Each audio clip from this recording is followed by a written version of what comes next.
सुख के कुछ पल, a few moments of happiness. Good morning. तो ये जो स्टोरी आज मैं आपको बता रहा हूँ, ये मैंने सुनी थी ओशो से। तो ये ओशो की बड़ी अच्छी, रजनीश जी की बहुत अच्छी स्टोरी जो है ऑनलाइन आती रहती है। तो मैंने सुनी थी, वो बहुत अच्छी लगी, तो मैं आपसे शेयर करूंगा ये। तो एक बार एक राजा था, और वो जो है जैसे जैसे आगे उसकी एज बढ़ रही थी, जीवन समाप्त हो रहा था, तो वो खुश नहीं था। उसने कहा कि मैंने पूरी जिंदगी राज किया, सारे टाइम मुझे टेंशन रही। कभी कुछ प्रॉब्लम, कभी फ्लड्स आ रही हैं, कभी भूखमरी हो रही है, कभी कोई मेरे पे अटैक कर रहा है, कोई वॉर हो रहा है। तो मैं सारे टाइम जो है उलझा रहा पूरे जीवन में, और मैंने कभी भी जो है सुख की अनुभूति नहीं करी, सुख का अनुभव नहीं किया। I never experience happiness. तो मैं क्या क्या करूं? ये सारी की सारी वेल्थ जो मैंने इकट्ठी कर रखी है, हीरे जवाहरात, ये सब मेरे लिए बेकार हैं। तो इससे मुझे कोई बेनिफिट नहीं है, जब मुझे कोई सुखी नहीं हुआ आज तक।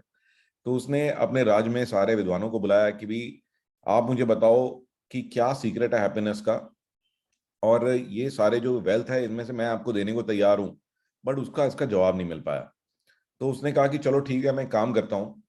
मैं ना कुछ जो वेल्थ है, वेल्थ उसने सारी इकट्ठी करी, एक थैली बना ली, इसमें सारे हीरे जवाहरात और बेमूल्य, मतलब बहुमूल्य, बहुमूल्य जवाहरात और हीरे सारे इकट्ठे कर लिया। उसने कहा कि मैं निकल जाता हूँ, मैं तीर्थ यात्रा करता हूँ, और मैं जाके देखता हूँ, कुछ साधु संत सबसे मिलूंगा, फकीरों से मिलूंगा, और जानने की कोशिश करूंगा कि अब ये सीक्रेट क्या है, क्योंकि अब इतनी तो जिंदगी बची नहीं है।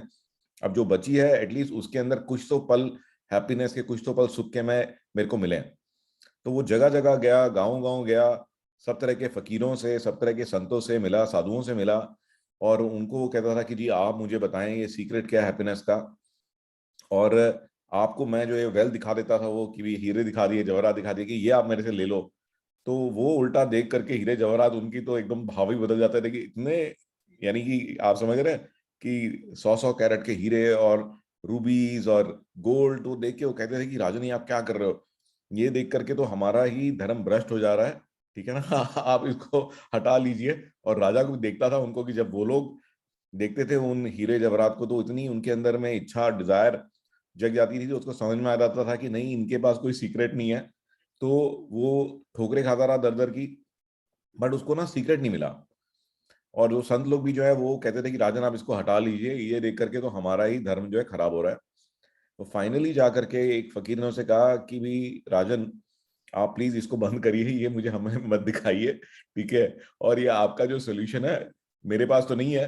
बट हाँ, एक ये गांव है, गांव के बाहर एक पेड़ के नीचे एक पागल सा फकीर बैठता है। तो हो सकता है कि उसके पास आपको बताने के लिए कुछ हो, जिससे कि आपकी जो प्रॉब्लम है उसका कोई सोल्यूशन आपको मिले। तो ठीक है, राजा ने एकदम उसने कहा कि अच्छा ऐसी बात है। तो वो इमीडिएटली गया वहां, भागा भागा गया, देखा कि भी वो बाहर, गांव के बाहर पेड़ के नीचे फकीर बैठा हुआ है। तो फकीर से गया, उसने उनको बताया कि जी ऐसे ऐसे अपनी आप बीती बताई, पूरी कहानी बताई। और बताया कि जी मैं इतना परेशान हूँ, और मैंने ये देखा वो देखा लाइफ में, बट कभी भी सुख नहीं मिला। तो फकीर ने उसकी सारी बात सुनी, और वो देखता रहा कि, और उनको दिखाया कि ये देखो, ये हीरे हैं, जवाहरात हैं। और वो सरप्राइज हुआ देख कर कि फकीर की जो चेहरा है वो, उसके पे कोई भी इफेक्ट नहीं आया जब वो देखे, हीरे जवाहरात देखे। तो उसने कुछ नहीं कहा, ना ही उसके कोई एक्सप्रेशन चेंज हुए। तो उसने, उसको लगा राजा को कुछ उम्मीद बंधी की शायद मैं सही जगह पे आ गया हूँ। तो फकीर ने कहा ठीक है राजन, कोई दिक्कत नहीं है, मैं कोशिश करता हूँ आपके लिए। आप एक काम करें कि आप थोड़ी सी देर बैठे मेरे साथ में, अपनी आंखें बंद करें, और हम थोड़ा सा ध्यान लगाते हैं। तो आंखें बंद करी और कुछ मंत्र वगैरह कुछ पढ़े। और थोड़ी देर में राजन ने देखा, उसको महसूस हुआ कि आंखें बंद थी, कि कुछ आवाज नहीं आ रही। फकीर बाबा कहाँ गए? तो जब आंखें खोली और देखा कि फकीर बाबा गायब हो गए, और साथ में जो उनकी जवाहरात और हीरों की पोटली थी वो भी गायब हो गई। तो घबरा गए राजन, वो बिल्कुल सकपका गए। उन्होंने कहा, इधर उधर देखा, वो देखा कि सामने जो फकीर जो है वो उनकी जो हीरे जवाहरात की थैली थी उसको लेके भाग रहे हैं। वो देख के राजा भी उनके पीछे भागे। तो वो तो घबरा गए, वो कहते ये क्या हुआ, ये तो मैं कभी सोच भी नहीं सकता था कि कोई फकीर ऐसा करेगा मेरे साथ। वो भागे भागे बहुत जोर जोर से भागे। पता लगा कि गांव में घुस गए फकीर, राजा भी उसके पीछे पीछे घुस गए। और आसपास में लोग उन दोनों को देख रहे थे कि ये क्या हो रहा है, कि एक फकीर है उनके पीछे राजा भागे चल रहा है। और राजा भी उनसे कह रहे थे कि अरे इस फकीर को पकड़ो, इसने मेरे जो है हीरे जवाहरात चुरा लिए, इसने मेरी थैली चुरा ली है। बट लोग जो है वो उनको हेल्प नहीं कर रहे थे, वो उल्टा देख करके मुस्कुरा रहे थे कि वो तो एंजॉय कर रहे थे कि ऐसे कोई शो चल रहा है। ठीक है, तो राजा कहते कि मैं इनको बाद में बताऊंगा, ठीक है ना, ये कैसे लोग हैं। और लोग जो है वो उसको एंजॉय कर रहे थे, क्योंकि वो फकीर को इस तरह की जो हरकतें करते हुए पहले भी देखा हुआ है उन्होंने, तो उन्होंने कुछ इसमें नया कर दिया होगा, ये पागल फकीर है, राइट। तो भागते भागते भागते भागते फकीर फिर से वहीं पहुंचे जहां पर से शुरू किया था। तो राजा ने भी देखा कि हाँ वहीं पहुंच रहे हैं हम लोग। और जब वो वापस उसी पेड़ के नीचे पहुंचे, तो उन्होंने देखा, राजा ने देखा कि अरे फकीर तो दिख नहीं रहा, फकीर एक्चुअली झाड़ी में छुप गए थे, बट उनकी थैली जो है वो पेड़ के नीचे रखी हुई थी। तो आए, उन्होंने खोला, देखा कि हाँ भी, अरे वाह, सब कुछ ठीक ठाक है। तो फिर जाके चैन की सांस ली, और बैठे उसके नीचे और हाँफ रहे थे बुरी तरह से। तो थोड़ी देर बाद में उनको फकीर की आवाज आई, हाँ राजन, तो कुछ हैप्पीनेस, कुछ सुख महसूस हुआ? तो ये सुन करके राजा चौंक गए। तो वाकई उन्होंने उनसे कहा कि फकीर फिर बाहर निकला है, उन्होंने कहा कि हाँ भाई, कुछ महसूस हुआ, कुछ सुख मिला आपको? तो राजा जो है बिल्कुल सरप्राइज हो गया, और उन्होंने वाकई जब सोचा, उन्होंने कहा कि हाँ, मेरे को इतना सुख जिंदगी में कभी नहीं मिला। मुझे ऐसा लग रहा था कि मेरी जितनी भी वेल्थ है वो सारी की सारी चली जाएगी, और आपने चुरा लिया, और जब मुझे दिखाई दिया थैली वापस मिली, तो मैं क्या क्या अपने दिल में सोच रहा था वो सारा कुछ जो है अब जो है बिल्कुल ठीक हो गया। और जैसे ही मुझे मिला तो मेरे को बहुत सुख की अनुभूति हुई। तो इस स्टोरी का मॉरल क्या है? इस स्टोरी का मॉरल यह है कि हमारे पास ना सुख देने के लिए सारा कुछ पहले से ही होता है। जो भी कुछ हमारे पास है, तो राजा के पास में इतनी वेल्थ थी, इतनी बहुमूल्य जवाहरात थे, हीरे थे, सोना था, बट उससे उसे खुशी नहीं मिल रही थी।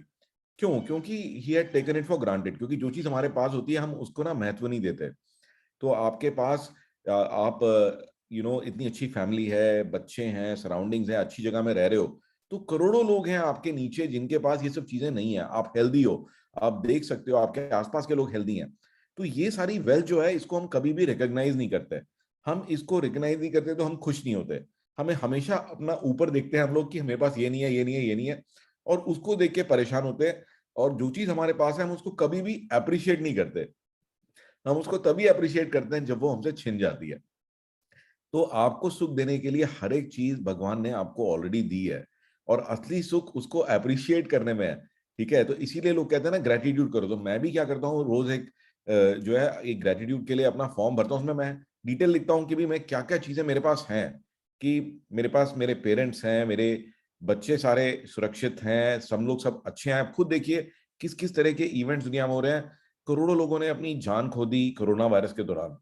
आप ये देखिए यूक्रेन में कितने लाखों लोग जो हैं बेघर हो गए, और कितने लोग मारे जा रहे हैं। हम एक ऐसी कंट्री में रहते हैं जहाँ पे कि सब कुछ बढ़िया चल रहा है, सब कुछ स्टेबल है, हमारे पास अच्छी गवर्नमेंट है, सब लोग सुखी हैं।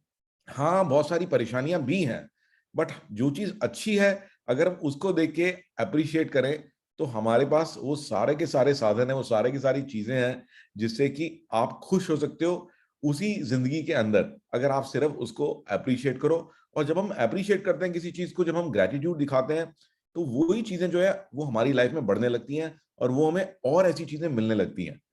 तो आई होप कि आपको ये स्टोरी अच्छी लगी होगी, और इसको थोड़ा सा अपनी डे टू डे लाइफ के अंदर में इसको उतारने की कोशिश करें, और अप्रिशिएट करें उन चीजों को जो कि हम अक्सर नजरअंदाज करते हैं। And that is the secret of happiness. तो इससे आपको हैप्पीनेस मिल सकती है, असली सुख मिल सकता है। So I look forward to seeing you with another amazing story tomorrow. So bye bye and take care. Have an amazing day.